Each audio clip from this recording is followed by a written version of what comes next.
maximum subarray. What if I told you there's one simple algorithm that unlocks dozens of tough interview problems? Maximum subarray is a Pattern Mastery 100 legend and shows up in interviews at Microsoft, Amazon, and Google. More than half of candidates overthink it, but once you know the trick, you'll solve it in seconds, no matter how big the array. Let's learn the pattern that makes dynamic programming click. Let's break it down. Given an array of integers, both positive and negative, we're looking for the maximum sum of any contiguous subarray. In other words, what's the biggest slice of the array we can add up? If the whole array is negative, pick the least bad number. Now let's assess. A brute force approach checks every possible subarray, n squared time. That won't work for big inputs. But what if, as we scan left to right, we keep a running total? If that total ever goes negative, we start over, since a negative sum can only hurt us. This is the magic of K-Dane's algorithm. At each position, decide if you're better off starting fresh or extending the current sum. Here's the structure. Initialize two variables, current_sum, the best sum ending here, and max_sum, the best overall. Start both at the first number. For each new element, update current_sum as the higher of the number itself, or the number plus current_sum. Update max_sum if current_sum is higher. Return max_sum at the end. Let's try to implement it using solution 1. We begin by defining the solution class, which is where LeetCode looks for the method that solves the problem. Inside it, we define the function maxSubarray. It receives an array of integers and returns the maximum possible sum of any contiguous subarray. We compute the length of the input array so we can iterate through it easily. Next, we create a list called dp with the same length as the input, filled with zeros. Each position dpi represents the maximum subarray sum ending exactly at index I. We then set dp0 to the first number in the array.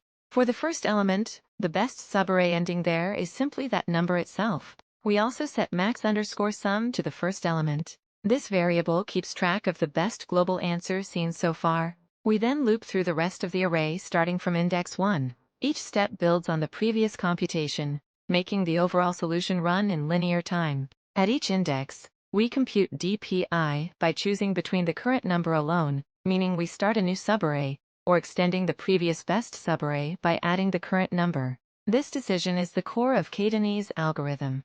If the value at dpi is greater than max_sum, we update max_sum. After we finish processing the entire array, we return max_sum as the maximum sum of any contiguous subarray.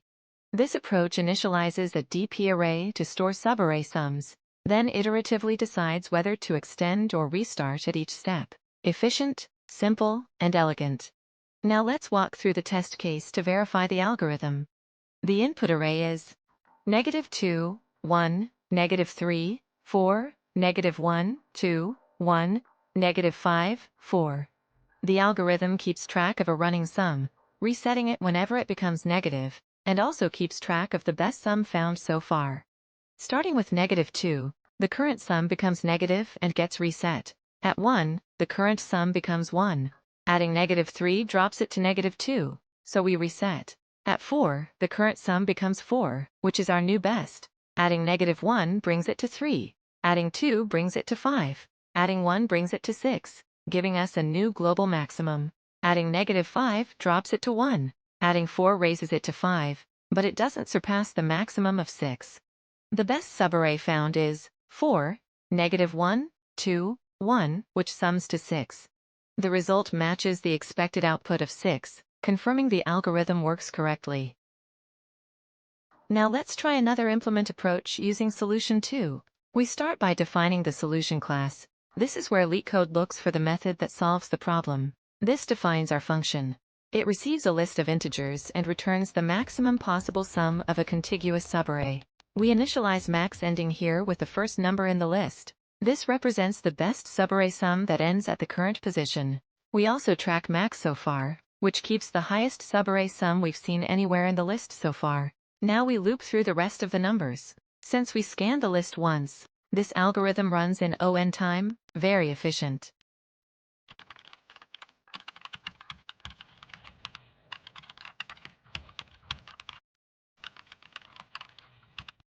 This is the key step. We decide whether to start a new subarray using the current number alone, x, or Extend the previous subarray by adding x to it.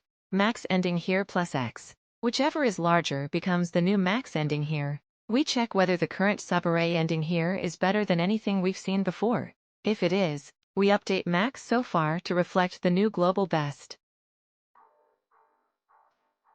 Finally, after scanning all numbers, we return the highest subarray sum found. And that's how this algorithm works. It first tracks the best subarray ending at each position, then updates the overall best sum whenever a new maximum appears.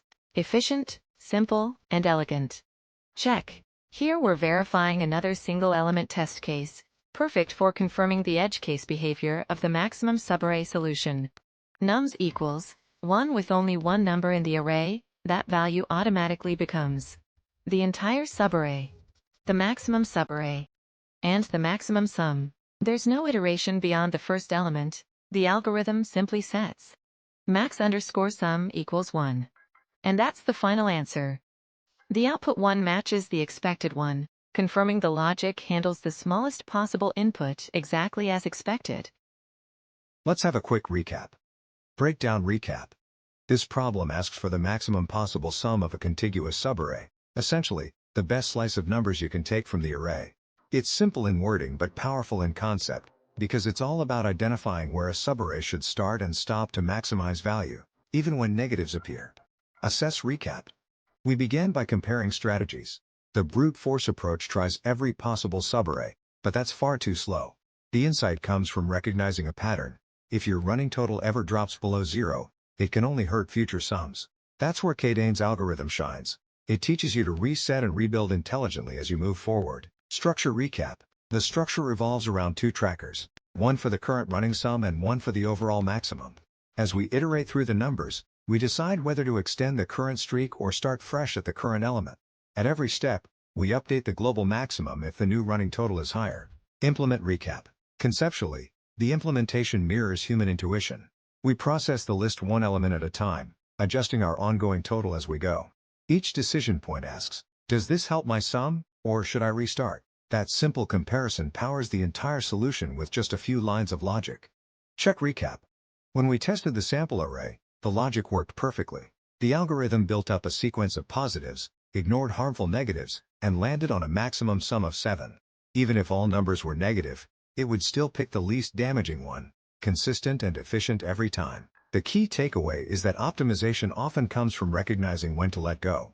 Kadane's algorithm isn't about complex math. It's about making smart, local decisions that add up to global success. Once you internalize this pattern, dynamic programming and problem solving under pressure start to feel natural.